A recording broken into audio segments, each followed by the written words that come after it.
Hindi naman ako nagbago at hindi naman ako kailanman magbabago.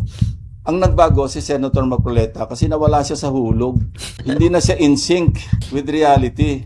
Hindi ko alam kung bakit. Parang wala sa katwiran madalas. Enzo Recto, kalaban ang katiwalian at kasinungalingan, kakampi sa katotohanan at kabutihan.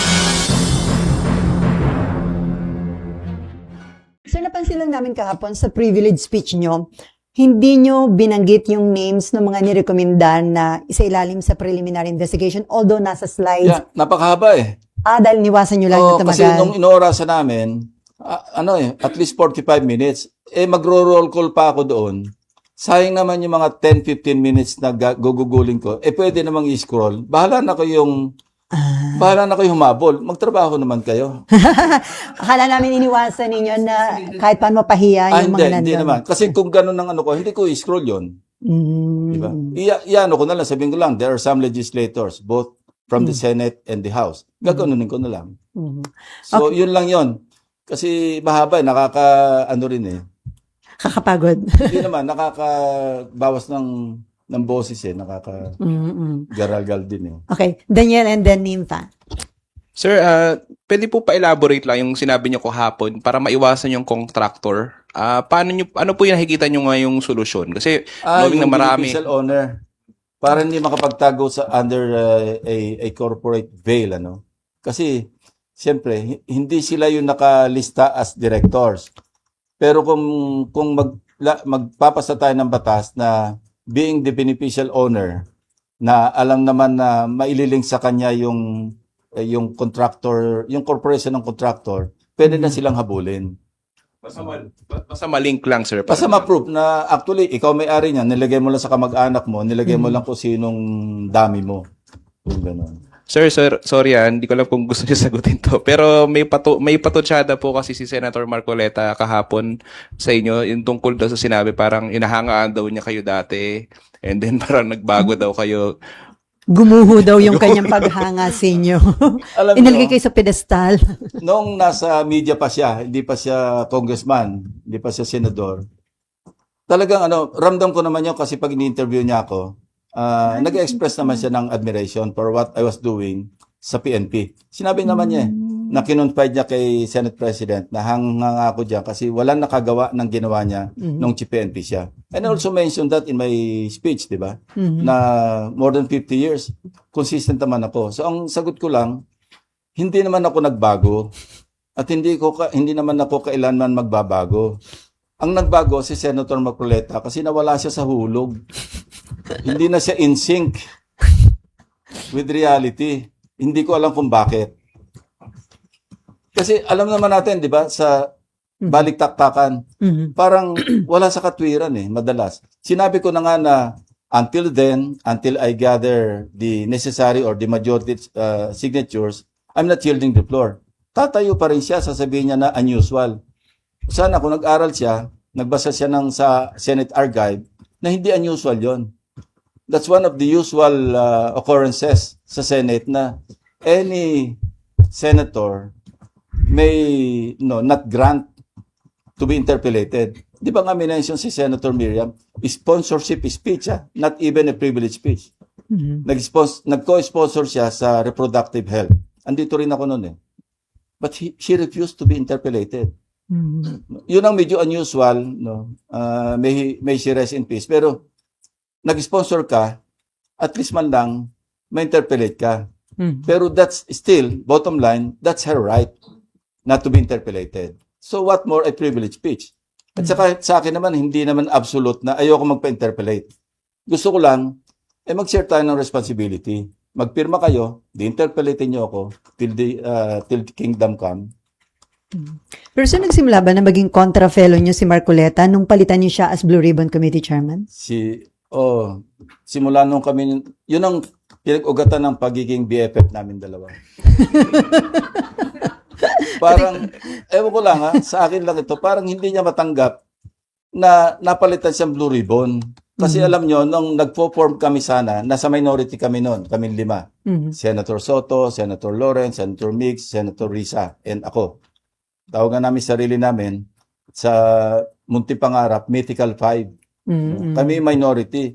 But of course, before the session opened, yung 20th Congress, siyempre, kinakausap namin yung mga ibang pwede naming ma-recruit Mhm. para pag open ng session, si SP Soto yung maging Senate President. Mhm. One of them, si Senator Marcoleta. Mm. No, dalawa lang yung kanyang Hiningi. parang non-negotiable. Blue ribbon and justice. Sabi namin, go. Okay. Kung makukuha ni Senate President, that's yours. Mhm. Kaya ko lang naman ako sabihin natin na nag-speculate na baka yun ang sama ng loob niya. Kasi dalawang hearings lang, napalitan na siya. Mhm. So, yun. Sana maging BFF uli kami na totoong BFF. Okay. Sir, may There's always a proper time for that. Sir, may patanong lang si Mab po. Meron daw sulat kamay ni late Undersecretary Cabral na nag-allocate siya ng 500 million pesos na mga projects daw kay Senator Marcoleta. Bibigay raw ito sa ombudsman. May iba pa ba raw bang evidence versus Actually, meron pa. Oo. Kasi, sabi ko nga, yung request for allocables, although sa tingin ko, hindi proper, pero hindi naman illegal. Kasi dati naman pinapractice. Pero yung pinagbigyan, given due course, yung mga request, maski hindi lahat, again, hindi pa rin illegal yon, pinagbigyan ng DPWH. Pero yung binigyan ka ng items, tapos sinabstandard ng contractor mo, ginos project ng contractor mo, doon may problema. So, yun ang hihimay namin. So, di ba, there's this story, mind you, na when he was chairman of the Commission on Appointments Committee on Public Works and Highways, siya kasi nag-confirm kay Secretary Bonoan. And I heard this from other congressmen who were then members of the CA and until now, members pa rin ng CA.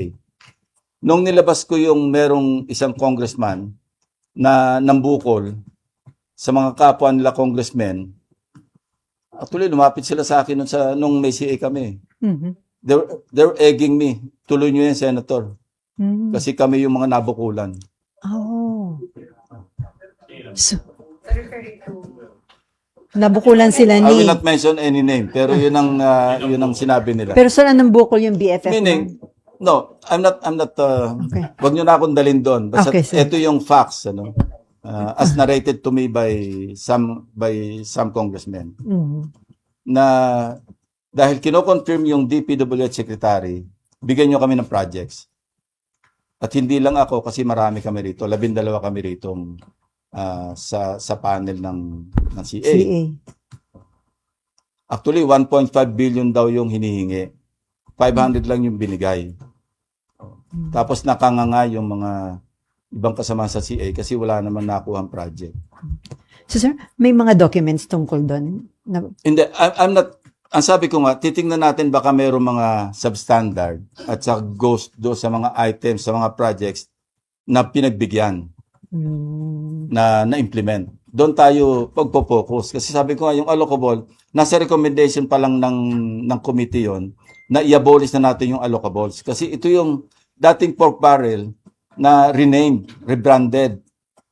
Diba? Sa halip na pork, naging leadership fund, naging allocables, naging insertions. Yung insertions, matagal nang ginagawa. Yun na rin yung pork barrel. So, yun ang dapat ma-abolish. So, para lang meron tayong way papunta doon sa direksyon na maalis yun, kailang magkaroon din tayo ng sample kung bakit masama ang allocables. So sa mga CA members na nanghihingi ng project doon sa DPWH Secretary, mga kongresista lang po? Yun ang information. No? Also coming from them. Bunyog, bunyog, halikan na kasama ka. Bunyog, kapag buklod ay may pag-asa. Luzon, Visayas, Mindanao, isa ang pananaw. Sa bagong Pilipinas ang bunyog isisigaw. Bunyog.